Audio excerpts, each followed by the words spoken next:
Hello friends, and welcome back to r/IDOWorkHereLady, and today we have two great stories, so I'm hoping for your likes, and let's get started. In the first story. Sir, she is the specialist. Sorry it took so long, but there was details I had to include for it to make sense. I worked at a home improvement store for 3 years. I quit about a year ago for my mental health. I was just a cashier, but I specialized in the lumber department, so I knew all of the products and was one of the people called when they were unsure about if something someone was returning was ours.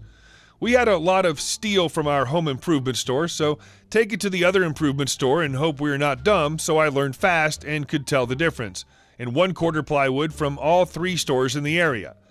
At one point, we were having a staffing problem with keeping head cashiers, so we keep having days we did not have someone to actually close the front of the store. At one point, I was asked if I could help and take the position one night so the front-end manager could have the night off for the first time in 3 weeks. I agreed. He was a good guy, and he had kids, plus he was doing it as a test because he wanted me to sign up for the position and would use it as a reference. When I get there, the opening head cashier quickly runs me through the what needs to be done and make sure I can handle it. She had already done some of the things for me, sorted the break schedule and a few odds and ends that were usually done at night but could be done at any time, and left. All of the cashiers I worked with that night were really proud of me. I'm 5'5" and was 21 at the time, with blue tips in my long hair that I put a bun in on top of my head. Besides that, people always told me I looked young for my age, but I handled it in stride, and we had a decent night for the most part. About 15 minutes before we closed, we had a guy come in with a flat cart full of plumbing bits, nails, and other parts, and one of the cashiers started to try and return the items while I was at the other end of the store helping a customer ironically find a certain type of lumber. When I came back to the front, the cashier had declined most of it as it would not go into our system, and we can't take what is not ours. I continue on with my closing procedures and make a call for the store closing. As I finish, the guy starts to really act distressed and starts to point at the 2 pieces of 7/16 OSB, usually used in roofing, claiming that it could not come from anywhere else. The cashier was not sure about them, so she had purposely left them last so I could help. She said that she was not sure and was going to grab help, as he muttered under his breath, then proclaiming, "Wood is wood. Since you won't take anything else, you can take those. Let me talk with the manager." The cashier spun around to me, said, "He wants you to know, you know, but still that renters to looking at the guy and the computer." I walk out from behind the desk and look at the ends of the boards. At the store I worked at, all of our plywood ends were painted and marked with colored bands. Blue trim and 3 white stripes would be what he was claiming it to be. I've been over, no border color, and orange border color, not ours. "Sir, these are not our boards. We have white stripes. This one does not have them. This one is orange," I say as I point at the ends closest to him. "I could not have gotten them anywhere else. They are yours," he said louder as he stood to me. I think he was trying to be intimidating. I was not going to let that happen, so I stood my ground. "Sir, we have white stripes, and I cannot take them. You are a girl. You do not know about lumber. Get me a guy from the lumber department so I can take my money and go." The guy that was closing in lumber was a month prior and was still learning what we had in the store, so I was it. I did not have to say anything. My coworkers said it all for me. There were 3 of them finishing things around me, and all stopped what they were doing and turned to and in unison said, "She is the specialist." The guy stared down at the floor and just stood for a few moments, then just left all of the things and bolted out the door, leaving all of the stuff behind.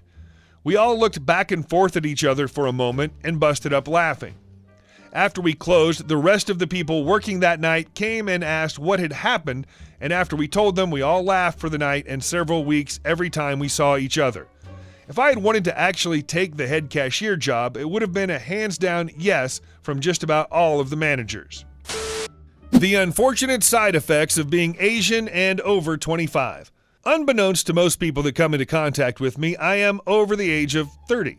You wouldn't be able to tell that much just by looking at me, but I am of half Asian and Caucasian descent. You can call it really good genetics or what have you, but it has become a curse sometimes when you get mistaken for a teenager. It also becomes a small problem when your demographic is tweens, young adults, and therefore have to hire people without discriminating on age and try to accomplish things and teach them about the ins and outs of fashion trends in the current generation. Anyway, so without going into much detail, I was set to open a new store, our third to be exact, in the brand new mall that recently opened, and tasked both my marketing manager and new store managers to find suitable people within the month to fill our new store with fresh faces and delightful customer service. It took them 3 weeks, but we got most of our employees sorted out. During the last week before we opened, I happened to be attending a convention in a nearby state, which may or may not have involved some geeky crap, which is besides the point. So I packed my bags and was gone for an entire 5 days and 4 nights to let loose my inner geek. While I was gone, my marketing manager decided to hire her niece as the last employee we needed. We'll call her Bernice. I think that would suit. She asked me for permission to avoid drama and backlash and employee conduct and yada yada yada, but being as this wasn't a Fortune 500 company but rather a family-run small business, I wasn't against the idea. This, however, backfired. I returned the week after to find that sales were doing all well. Ordering and replacement of merchandise that had been sold and needed to be restocked were being taken care of, as I knew they would be. And all in all, things were looking good for the new store. However, apparently we needed new employees because 3 of them quit unexpectedly. I walk in during a cold November morning to browse the aisles and see what was out of stock and what was selling, what styles were selling quick and what styles we could do without. It took me about 4 hours or so to really post everything to my phone, and about 3/4 of the way in I realized there was a shift change and that I needed to grab lunch. So I went out to the area where the food court was, had my lunch, and decided to finish up what I needed to do for the day and let my store manager know what needed to be done, which merchandise needed to be pushed, which clothes to put on display, etc., etc. It was about 3 in the afternoon when Bernice walked in for her shift.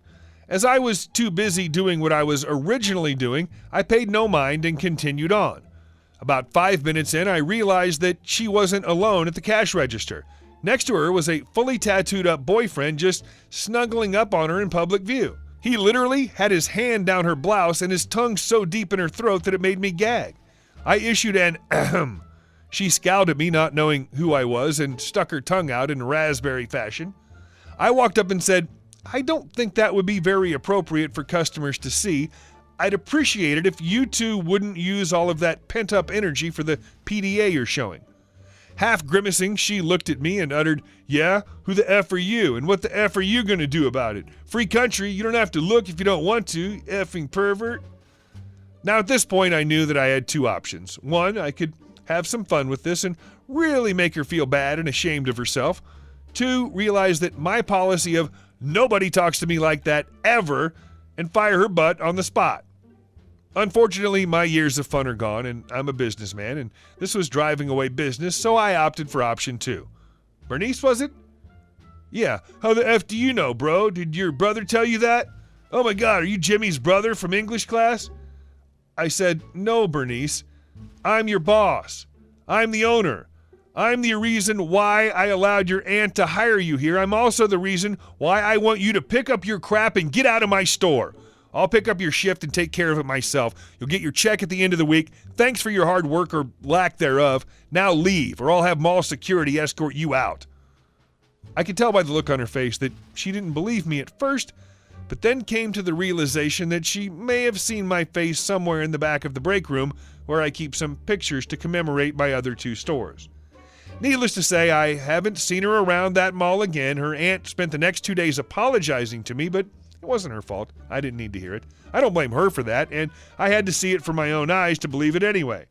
I found out later that the 3 employees who quit left because of Bernice, her unwillingness to work with them and accomplish goals, and her blatant lack of respect for them.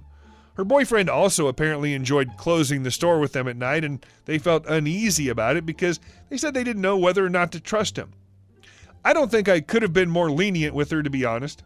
I rehired them, and 2 of them are still valued employees to this day. Some of the details are shady when it comes to this story, but I do remember the important parts. It was probably the worst and best job site story I've had in a while. Hey guys, thanks for watching so much, and we'll see you soon.